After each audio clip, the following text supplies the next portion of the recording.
All right, you know what? We're about to introduce you to someone who is living a dream. A local artist's dream is about to come true. Illustrator Chris Lyons' work going to appear on postage stamps. This is a big deal. So go out and buy some. Yeah, you're going to want to when you see them. They're beautiful. Find a reason to use them, right? Chris Lyons, no, he's not Anderson Cooper. He gets that all the time. Or Roger Sterling. Or Roger Sterling.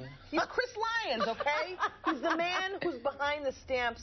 We're talking vintage trucks. Yeah. That's right. They're beautiful. Thank you very much. Yeah, they're just lovely. How did all of this happen? You know, my friend Tracy Schumacher at the DNC did a story about me, and the headline was, "Local illustrator gets dream job." So when I went in to play basketball with my guys, they gave it to me pretty good with the dream job. That's just how they are. Yeah, right. But for me, it was a dream job because when I was a little kid, I was just telling my wife the other day, when I was a little kid, I used to go up to my grandmother's table, and I would sit there, and she would give me blank envelopes, and I would draw postage stamps on them. My dad had a '57 Chevy convertible, beautiful car. So I would sit and draw these cars as stamps, and then I would hand them to her and say, "Can you mail this to Grandpa?" And it always got there. It always got to my grandmother. And so it's come full circle. So I've been planning for this job for 50 years. Yeah. So you're an illustrator. Yes, I am. You're an artist, of course, by trade. This is what you do. Yep. But when did the opportunity arise for you to create something that the U.S. Postal Service would take note of? You must have been creating work for years, though. Yeah, I've got a rep in New York, and I've been doing this since 2000. I used to be in advertising. I left that and became an illustrator. And I think at last count, I've got 13 websites and a rep in New York. We just signed a rep in Dallas. So my work is out there, and I'd done some work that the art director for the Postal Service saw. And he presented my work to the postal director, and it took 6 months for them to vet me and then accept me. And then he offered me the chance to do the stamps. And at the time, I was in Nicaragua, completely off the grid. So by the time I saw the letter, it had been in my inbox for 5 or 6 days. We just happened to go through a hot spot, and there it was. But he held the job, and I did it. But he warned me it was going to take 2 years, and it actually took 2.5 years. Wow. Yeah. So we saw some of the renderings there.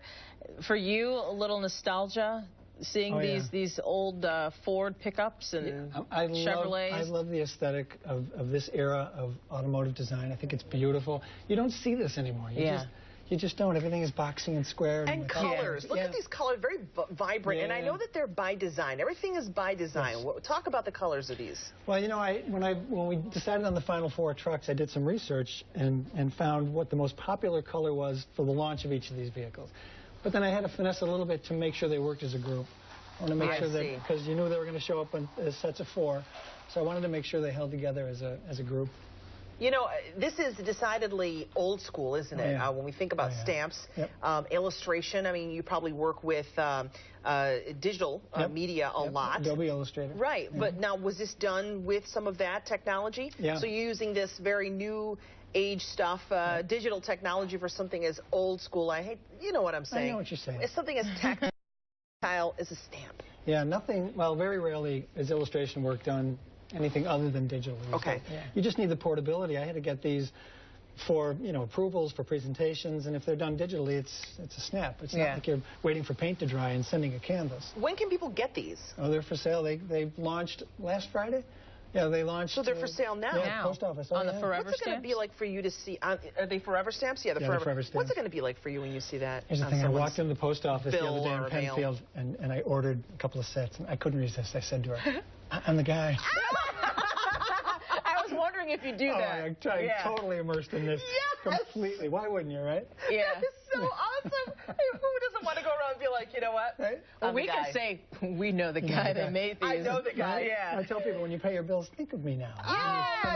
Bill paying will just be so much more pleasant. It'll make you want to write a check. Letters already with my stamps on it, which is a real kick. It's really fun to send. I love it. Well, congratulations Thank you very to you. Hey, real quick, what's next for you?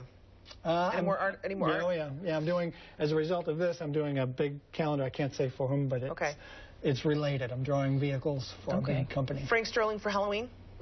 Roger Sterling? Roger Sterling? Yeah, Frank Sterling. Possibly.